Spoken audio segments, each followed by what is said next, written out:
evening, and thank you, Dr. Sharmina, honorable chairs, and respected panelists, and dear audience. Today, I am going to present a case. Actually, it is a very new and new experience also for me as a general and colorectal surgeon. Actually, I just want to express thanks to the oncology department in Bangladesh Specialized Hospital. They give the opportunity to have this experience with me. First thing, we have a lot of patients having chemotherapy.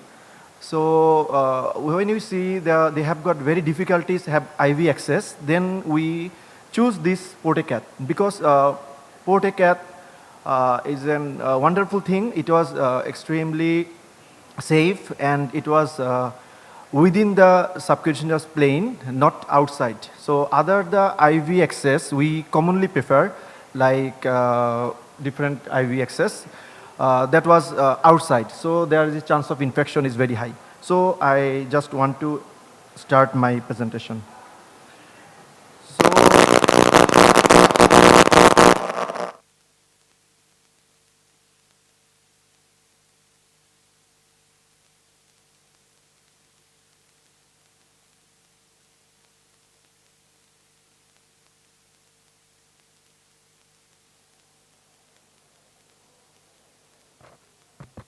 not working.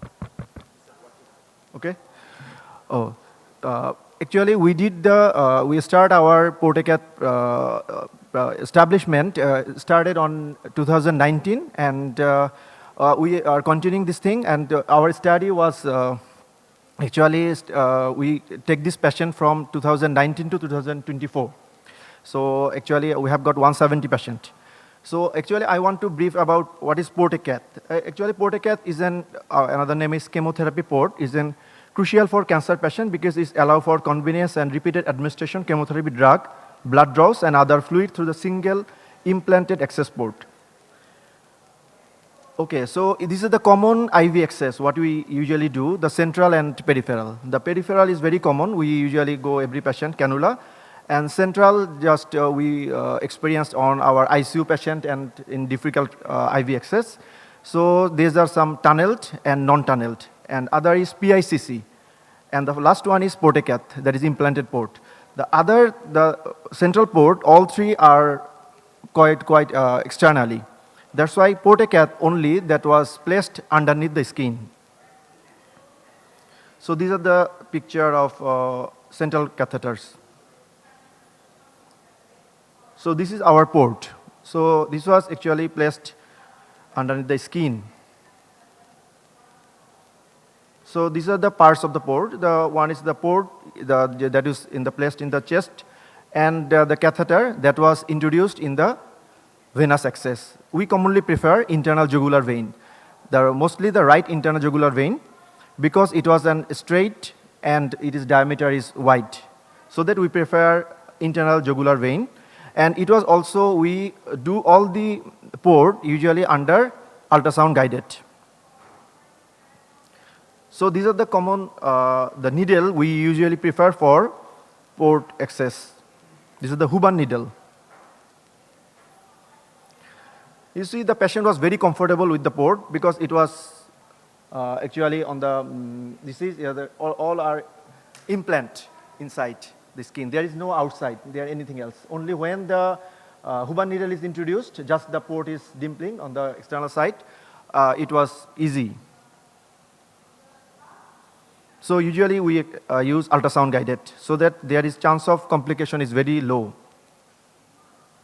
So these are the common indications. Usually we prefer for port, for chemotherapy patient, and also the other like difficult access in the operative theater or also in the IV, and also the patient who receive total parenteral nutrition. So these are the relative contraindication for Port-A-Cath. So we usually, this is the way how we insert the port. It's a very small, minimal invasive procedure, but we usually prefer in the operative theater in a very sterile approach. Its time is very limited because it's 30 to 45 minutes only. And patient can go home afterward.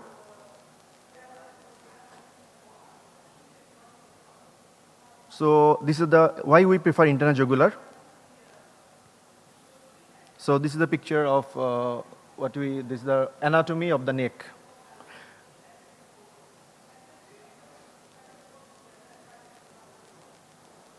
So when we use the port and when we use the port afterward, then we always prefer heparin flush because there is a chance of clot. So that the port can be used up to 5 years, several times. So these are the operative instrument we use. So what may be the complications?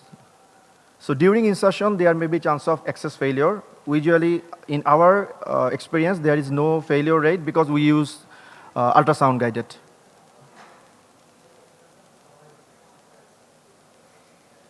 So these are the post-operative or delayed complication. So delayed complication in our experience is infection is more common, and usually those patients have got peripheral access first, they get chemo, and then afterward they get Port-A-Cath, their chance of infection is high. But those patients who receive chemo from the port first, they have limited chance of port side infection. So these are our overall study. You see the patient receive peripheral venous access, they have ulcer and also pigmentation. So actually, we prefer this patient who receive peripheral venous access first, then they get Port-A-Cath, and we assess their anxiety, pain, and other complications. So these are the total 170 cases we selected, but we assess 54 patients.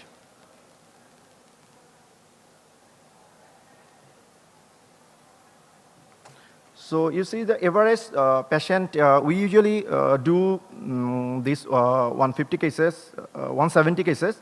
About, we have got a pediatric groups also, and also the adult group. The pediatric groups, we usually prefer for general anesthesia, and all the adult groups, we have local anesthesia only. So average age is 39 years. And you see the peripheral, when they receive peripheral venous access, they have pain is, scale is range 4, whereas when they receive Port-A-Cath, they have only 1.4.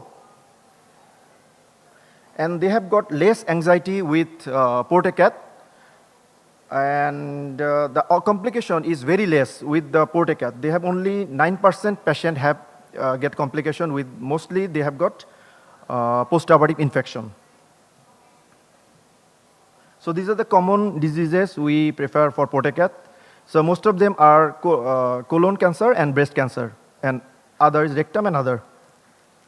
So these are the most common chemotherapy protocol.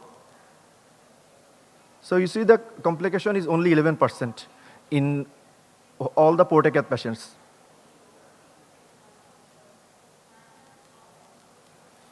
So in our study, we can share with you that Port-A-Cath is a safe and effective option with easy access and is comfort with the easy, especially patient receiving chemotherapy, by avoiding chemotherapy-related local complication and help to improve quality of life with access-related less pain, anxiety. But if we consider the cost, then we can choose the Port-A-Cath for every patient. Thank you. Thank you all.